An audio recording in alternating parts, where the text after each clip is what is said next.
Hi guys, I hope you have all been staying safe and healthy and sane during these crazy times. Today I'm going to be showing you what I made for our Spring Expo project. So for my project, I made these 3 felt activity books. They focus on dressing skills, counting and matching, and there's also some problem solving activities in these also. We'll go into detail about each book in just a moment.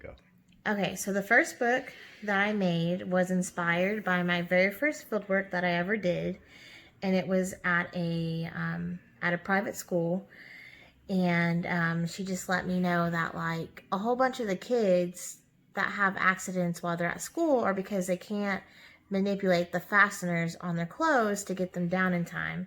So I wanted to cover that in this book, and then I also covered some hygiene and some hair care. So the first page is going to talk about oral hygiene. So I have toothpaste, a toothbrush. There's also a flosser in here, a washcloth to wash the mouth, the nose, eyes. And this mirror also comes off, so you can look at yourself, or you can look at the doll. And then this next page is going to cover hair care, so they can comb, use some fine motor skills to clip the hair, or you can also take the time to teach the child how to braid as well. So there's that. And then this is going to be manipulating small buttons. So the child can unbutton all of these and then button them back. And then this one is zipper. It unzips, kind of opens, and then they can close it back. This page is going to be overall manipulation. So we'll just undo it and then do it back. This one has pants, that button close. This one is for a kid who wears Velcro shoes. So they can work on opening and closing them. And this is a lacing activity. This can be unlaced and relaced as many times. And it can also help the child learn how to tie their shoes. This one is just a sock matching activity. So the child will open up the washer, bring out a sock, and then find where the pair is. And that will go on until all the matches are made. This one is just a dog. Like if you have a dog, you want to take it for a walk so that you have some experience on learning how to do the class. Okay, so the second book that I made is I Can Count. So it just helps the child focus on their counting and number matching. So this first page is with ladybugs. So the child will identify how many spots the ladybug has and then match it with the correlating leaf. Just like this. So 5. This one is counting beads, and I didn't tie these at the end. That way, if you want to grade the activity, you can have the child string the beads onto the string. And that just counts up to 10. This is a phone activity, and I have various numbers that I've made that can be stuck up there as well. So the kid will dial the number, this phone can come off and come to their ear. That's for that page. This page is going to focus on counting money. So I have pennies, nickels, dimes, quarters, and then so the child will just take it off. And this is 5, so they'll just put it in. You can stack as much money in there as you want. Have them kind of push it down far, and They can open up the bottom of the piggy bank and put it back in place. This one is going to focus on addition and subtraction. So I could say like 2 plus 5 equals. So I'll do 1, 2, and then 1, 2, 3, 4, 5. And the child will count how many fingers that they have placed down, and then they would get to 7. So this page was inspired because most of the clocks in schools are not digital. So it's going to be important that they know how to tell time. So I have different times in here that are laid out that they can choose from. And then these will go on around and they can put it at the correct time.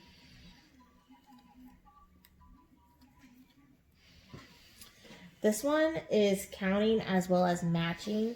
So these tops come off, so you can place them in order or whatever order that you want to challenge the child. And then they'll count the little sprinkles and then put the matching number with it. This one is a touch and feel, kind of like a little peekaboo game. So 1, and then they can run their finger down and kind of create some muscle memory of how it feels to draw these letters. It goes all the way up to 12. This one is pizza, so counting the pepperonis. Underneath each slice, I'm not sure if it shows up on camera, but there's a number, and the child will match the amount of pepperonis to the number. This one is a dice game. So the child will roll the dice and then say they landed on a 3. So they'll need to visually scan all of these little spots and choose one that has 3 on it. And that will go on until all the spots are filled. And then this one is my chocolate chip cookie activity. So the lid can come off. You can take the lid off, and then you can reach down into here and pull out cookies, and then you can have the child arrange them on this blank page so that they have time to count them, and then you can have them sort them in a particular order if you like. So that's it for my second book. Okay, so this is my third book that I made, and it has various activities in it, so I just decided to name it my activity book. So the first one is going to be some tic-tac-toe. We have X's up here that can be placed out. Then I have O's. You can make it as easy or as hard as you like for the child to win. This one is going to be a chain making activity. So they'll just take it out, loop it over. These are the Velcro ones, and then I also have some button ones right here that the child can do as well. And you can have them do all button or all Velcro or some of both, and then you can also grade it by telling them a certain order to go in or certain colors to follow. And this next page is just weaving, so it kind of teaches the child sequencing because it has to go in a certain order to look right.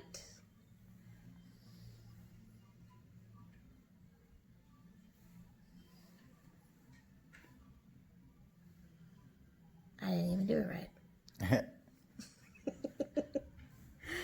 So this one is really challenging. This would be for a kid that you really want to challenge because there's multiple ways that it can be put together, but you have to put them in a certain order. So all these pieces can come off.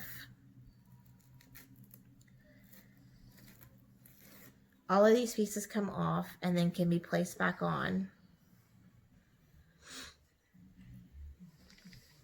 This one is a clothesline activity that's going to work on some fine motor skills. So the child will reach into the clothes basket, pull it out, and then they'll clip it on until all of the clothes have been hung to dry. So that's that activity. This one was also inspired by something that I saw while I was on my field work with at the school system. So in these pouches, there's two sets of shapes, one for the patient and then one for the therapist.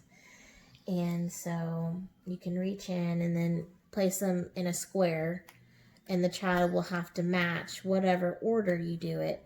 And you can grade it and kind of test their spatial awareness by putting it in a particular area in the square and then seeing if the child can replicate that.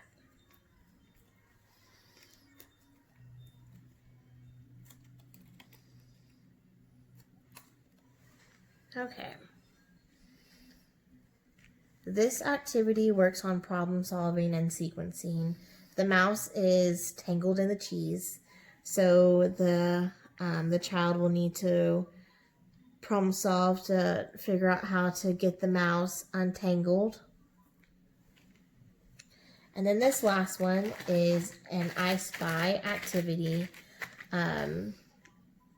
You just call out different things that you see in here, and you see if the child can see it. And I left this pretty loose so that they could still, like if something gets buried, it would be easy to find it. Or if something is flipped, they can flip it over with no problem. So again, as a whole, these books work on a child's fine motor skills, as well as some matching, some dressing tasks, some grooming tasks, like oral hygiene, and then some matching, sequencing, and spatial awareness, and some other things. I'm looking forward to doing some of these activities with my niece. She was with me the whole time that I was making these books, which these books took me about a week to make because I was constantly stopping and going. But I think if I would have just sat down and did it all in one go, I could have had it done in probably 4 days, I think, because I'd say probably about a day and a half for each book.